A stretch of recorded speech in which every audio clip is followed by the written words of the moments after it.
بسم الله الرحمن الرحيم. geedahan macradka lagu soo bandhigayaa waxa waaye zaytuun waaye marka zaytuunka ilaa haddeer laguma baroweynin Soomaaliya waxayna samaysaa saliidaha ugu qaalisan adduunka oo wadnaha u fiican oo Quraanka lagu sheegay marka qiimahoodana aad iyo aad u jaban yahay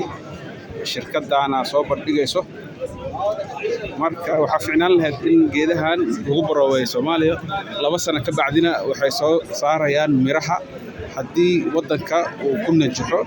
laakiin sida la sheego saytuunka wuxuu u baahan yahay xogaa waqti qabow ah marka meelaha qabowga qaasatan Somaliland oo kale iyo Puntland oo kale aad u anfici lahaa iyo maaragtay dhulka deegaanka Soomaaliyeed marka dhulkaas ha ka faa'iideystaan geedkan saytuunka Quraankana lagu sheegay caafimaadkana wassalaamu calaykum waraxmatullaahi wabarakaatuh